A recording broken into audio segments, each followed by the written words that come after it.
Hello, welcome back to another breaking news update. My name is Jimmy Boyd, and you were watching Boyd News. I want to thank you so much for tuning in today.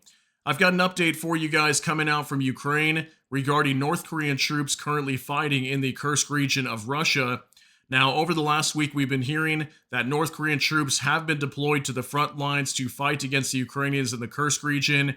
And we've also heard some reports from Volodymyr Zelensky even claiming that potentially hundreds of North Korean troops already either killed or wounded in battle. We've even seen some pictures coming out, what appear to be either wounded North Korean soldiers or just some of them on the front lines in the Kursk region.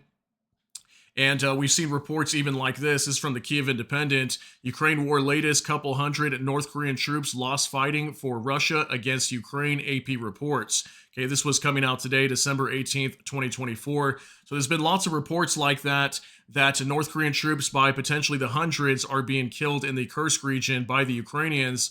Well, there's a new story that just came out today from Ukraine's SBU, which is their security service, states that they intercepted a phone call discussing North Korean losses by the Trainloads.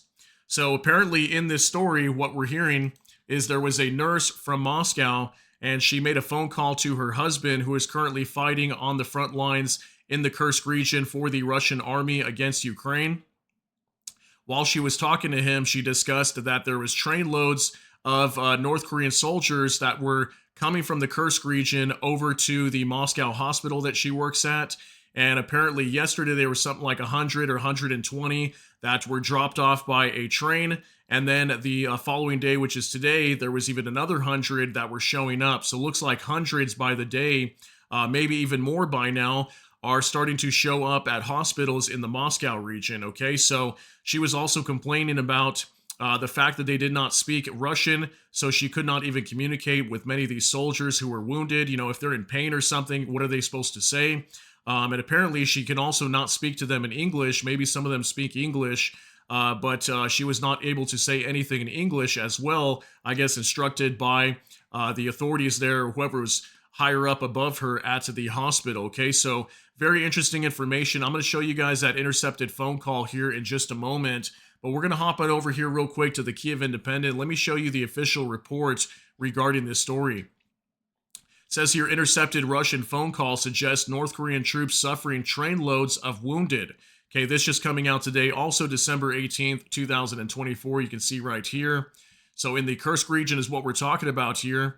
An intercepted phone call released by the security service of Ukraine's SBU on December 18th suggests North Korean troops are suffering hundreds of casualties fighting for Russia in the Kursk Oblast. In the call, a nurse at a Moscow hospital tells her husband a soldier fighting in the Kursk Oblast that wounded fighters are being brought in by the trainload. Yesterday, there was a train with about 100 people. Today, there are 120. That's already about 200, she says. How many more are there? God only knows, she adds. She also claims that wards are being emptied to make way for the North Korean wounded. Hospital staff have been having trouble communicating with them as they are not allowed to speak to them in English. Are they elite or what, these Koreans? We are freeing up certain wards for them, she says. The Kiev Independent could not verify the veracity or contents of the call, but the claims made are in line with recent Western estimates of North Korean losses. Okay, so she's stating that just over the last 2 days that there is roughly around 200 already that have shown up to this hospital in Moscow, So yeah, that would be pretty in line with what Western media has been reporting, roughly around 100 to 200 or so wounded North Korean soldiers. But I think this is interesting to get some inside information from a nurse in Moscow indicating that's roughly about 200 already arriving at the hospitals over there. So this number is probably going to be rising pretty quickly. So let's hop on over here to X now. We have this report from Igor Sushko.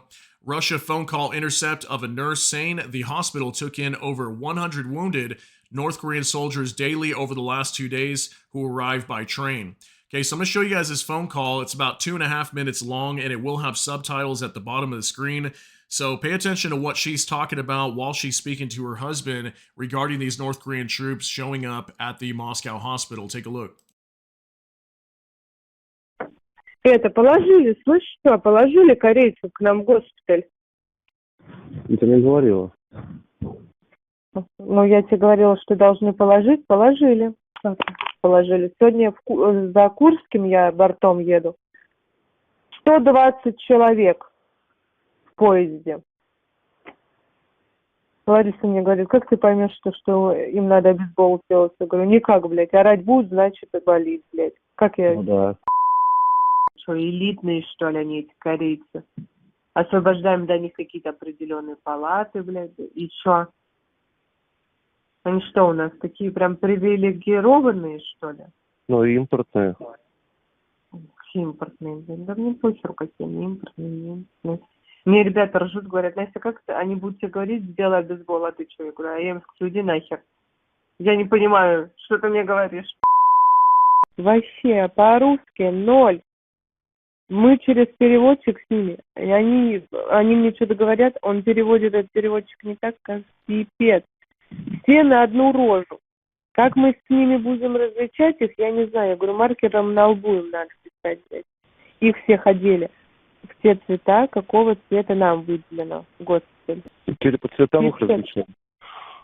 Ну какая разница, они-то в госпиталь приедут все голубого цвета, как мы их будем отличать-то, блядь? У них на руках на этой стяжке номерки еще приклеены. Блядь, пипец какой-то, зоопарк вообще.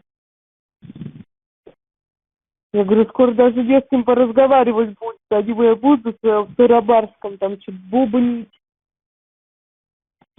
Дурдом. На английском с ними запрещено разговаривать. Потому что, типа, они же северные корейцы, они типа с нами, а южные, они типа с Америкой. На английском запрещено, чтобы они разговаривали, и мы им что-то на английском говорили. Это же пипец, дурдом какой-то. Считай, вчера поезд был. Тоже, да, примерно, около 100 человек. Сегодня еще 120, это уже 200. А сколько их еще там, одному богу известно.